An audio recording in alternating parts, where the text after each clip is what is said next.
Sébastien Durand, vous êtes un expert en storytelling, un blogueur assez connu justement sur cette thématique du storytelling. Un conseil par exemple que vous donniez par rapport à cette discipline, disons, c'était notamment de ne pas raconter l'histoire de son entreprise, mais plutôt raconter les ambitions, les perspectives de succès de son entreprise. C'est vrai, le storytelling, ce n'est pas l'histoire de l'entreprise, ça c'est le travail des historiens, donc ce n'est pas l'histoire de, mais l'histoire au service d'une entreprise.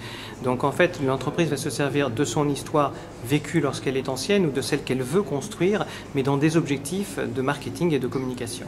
Alors qu'est-ce que justement on devrait mettre en avant pour avoir cette narration? Comme vous l'expliquez, justement, le cerveau fonctionne sur base d'histoire. Quel conseil vous donneriez en premier lieu? Quel point d'accroche? Je crois qu'il faut accepter l'idée que l'émotion est plus forte que la raison et que quand on était tout petit, le « il était une fois », tout de suite ça vous faisait agrandir les yeux, vous aviez envie de connaître la suite.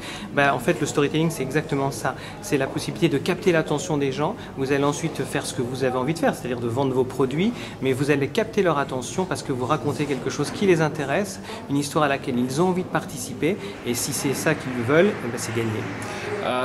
Quelles seraient les recettes ou les ingrédients justement à contenir pour capter cette attention et mettre en avant cette émotion? Alors pour que ça marche, le storytelling, il y a des techniques qui s'inspirent de celles avec lesquelles on écrit des histoires, comme pour faire un film, il peut y avoir un héros, il peut y avoir un méchant, il peut y avoir une quête, mais on va ajouter deux ingrédients qui sont spécifiques au storytelling et qu'on ne retrouvera pas au cinéma par exemple, mais c'est le retour à la raison, c'est-à-dire qu'à la fin de votre histoire, il faut quand même leur rappeler que vous avez un produit, que vous avez un site web, que vous avez la possibilité d'en savoir plus, et puis surtout en entreprise, l'histoire ne se termine jamais, il n'y a pas de happy end comme au cinéma, parce que vous n'espérez pas vendre une seule fois, vous allez espérer transformer vos clients et les fidéliser, et donc vous avez besoin de créer des histoires qui continuent. Quelqu'un dans l'atelier qu'on vient de suivre évoquait l'importance de l'humanisation, que le storytelling quelque part c'était humaniser la communication d'une entreprise ou d'une organisation, un peu de nouveau comme dans un scénario où les personnages sont fondamentaux.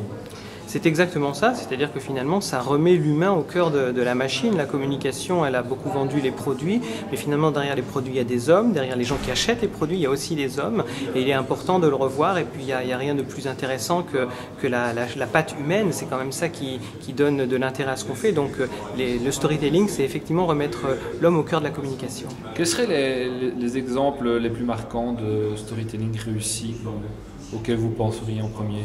Je pense qu'un des inventeurs modernes du storytelling, c'est tout simplement Walt Disney. Pensez à comment cet homme, en partant des dessins animés, a réussi à créer un univers dans lequel on baigne depuis qu'on est petit, qu'on retrouve dans les parcs d'attractions. Mais il vendait des histoires, lui. Et oui, mais il en racontait aussi de manière à ce que vous, aujourd'hui, quand vous amenez vos enfants dans un parc, c'est avant tout pour y retrouver ce que eux veulent voir, mais aussi vous, puisque finalement vous vous reprojetez en tant qu'enfant. Apple est aussi un très très grand storyteller des temps modernes. Pourquoi? Parce qu'ils ont réussi à créer une histoire avec les consommateurs qui font qu'on est prêt pour certains à faire la queue la nuit d'avant la mise en vente du nouvel iPhone, et des gens dorment devant un Apple Store. Je crois qu'aucun produit technologique, même éventuellement plus perfectionné, n'a de fans aussi importants. On pourrait dire que c'est du bon marketing. En quoi c'est du storytelling? Samsung aussi, comme vous le disiez, a de très bons produits qui sont très design. C'est du storytelling puisque finalement ce qu'on achète, quand on achète par exemple un produit Apple, c'est pas un produit technologique, c'est une histoire. C'est-à-dire que finalement on a depuis une trentaine d'années l'idée que des produits qui sont beaux, qui sont souvent blancs ou un aluminium brossé, et que donc ça va vous permettre, vous, quand vous allez pouvoir le montrer à vos amis, de continuer à participer d'une histoire qui est que vous êtes quelqu'un qui a le dernier produit, qui sait ce que c'est, et puis finalement qui s'en sert, mais sans se préoccuper derrière la façade de la façon dont ça fonctionne. Un autre exemple, c'était les CEO, les patrons d'entreprise qui se mettaient en avant, qui jouaient un petit peu sur la construction de leurs personnages. On a parlé par exemple de Michel-Édouard Leclerc. Qu'est-ce qu'on peut en dire? Est-ce que c'est important? Steve Jobs, on l'a cité aussi. Est-ce qu'une entreprise aujourd'hui ne peut plus quelque part cacher son patron? Alors ce n'est pas qu'elle ne peut plus, c'est un choix. Ça s'appelle du storytelling de personnification, lorsque le fondateur de l'entreprise ou son patron charismatique représente l'entreprise, et donc lorsqu'on confond finalement les deux histoires, celle que raconte l'entreprise avec celle du patron. Je pense pour ma part que c'est un élément intéressant. Souvent dans un premier temps, ça fait gagner de la notoriété plus vite. Moi je ne conseille pas à mes clients à terme de rester l'incarnation de leur marque. Je pense qu'un patron vise à ce que la marque lui continue après lui, et il est important au contraire d'un moment d'arriver à couper les deux histoires.